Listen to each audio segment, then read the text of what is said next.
एक समय की बात है, पहाड़ों के बीच बसे एक छोटे से गांव में संध्या नाम की एक विधवा औरत रहती थी। उसका जीवन सिर्फ एक झोपड़ी और दो बकरियों के सहारे चल रहा था। एक दिन संध्या जंगल से सूखी लकड़ियां बटो रही थी कि अचानक उसकी नजर एक चमकती हुई नीली काठी पर पड़ी। जिज्ञासा से उसने उसे उठाया, लेकिन जैसे ही काठी उसके हाथ में आई, उसमें से एक हल्की सी फुफकार निकली। संध्या घबराकर पीछे हटने ही वाली थी कि उसी काठी से एक चमकदार नीली रोशनी निकली और उसके सामने एक छोटा सा शिशु प्रकट हुआ, जिसकी आंखें सांप जैसी थी लेकिन चेहरा बेहद मासूम। संध्या समझ नहीं पाई कि यह क्या है, मगर मां का दिल पिघल गया। उसने उस बच्चे को उठा लिया और बोली, तेरा कोई नहीं होगा, चल आज से तू मेरा बेटा है। वह बच्चा तेजी से बड़ा होने लगा। वह बोलता कम था, मगर जंगल में रहने वाले हर जीव जंतु को समझ लेता था। कभी बकरियों को गायब होने नहीं देता, कभी जंगल से दवा लाकर संध्या को ठीक कर देता। गांव वाले कहते हैं ये कोई साधारण बच्चा नहीं, इसमें कोई रहस्य है।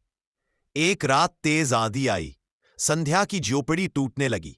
तभी वह लड़का बोला, मां डरो मत, मैं तुम्हारी रक्षा के लिए ही इस जन्म में आया हूं। और अचानक वह एक दिव्य नीले नाग में बदल गया।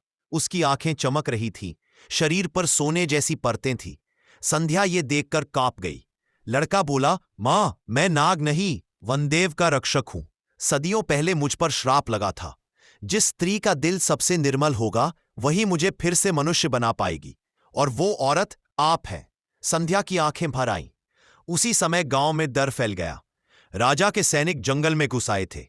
उन्होंने सुना था कि जंगल में कोई नाग दानव रहता है और वह उसे पकड़ना चाहते थे। वनदेव बालक बोला, मां उन्हें रोकना होगा, अगर उन्होंने मुझे पकड़ लिया तो पूरा जंगल नष्ट हो जाएगा। संध्या हाथ जोड़कर बोली, बेटा तू बच जा, मैं सैनिकों से बात करती हूं। मगर सैनिकों ने उसकी एक न सुनी। उन्होंने उसे धक्का दिया और आगे बढ़ गए। यह देखकर बालक नाग रूप में बदल गया, पर इस बार उसकी आंखों में क्रोध नहीं, करुणा थी। उसने अपनी नीली मणि हाथ में ली और बोला, इस मां की पीड़ा दूर हो जाए और इस जंगल में किसी को नुकसान न पहुंचे। अचानक आसमान में नीली रोशनी फैल गई। सैनिकों के हथियार हवा में खुल गए, पेड़ जमीन से उठकर दीवार बन गए और सैनिक जंगल से बाहर फेंक दिए गए, पर किसी को चोट तक नहीं लगी। संध्या ने हैरानी से पूछा, बेटा अब क्या होगा? तुम्हारा श्राप? लड़का हंस पड़ा, मां आपका प्रेम ही मेरी मुक्ति है। जैसे ही उसने ये कहा, उसका पूरा शरीर चमकने लगा और वह एक युवा देव पुरुष के रूप में बदल गया, चंद्रमा जैसे तेज वाला, दिव्य वस्त्र पहने हुए। वह बोला, मेरा नाम आर्यमन है, आज से मैं मुक्त हूं और हमेशा आपकी सेवा में रहूंगा। आपने मुझे जन्म नहीं दिया पर जीवन दिया, अब मेरा जीवन आपकी रक्षा में ही बीतेगा। संध्या रो पड़ी, लेकिन यह खुशी के आंसू थे। उस दिन के बाद से आर्यमन गांव और जंगल दोनों का रक्षक बन गया। जहां वो हो वहां कोई भय नहीं होता था। और यूं एक साधारण औरत का प्यार एक श्रापित रक्षक को दिव्य बना गया।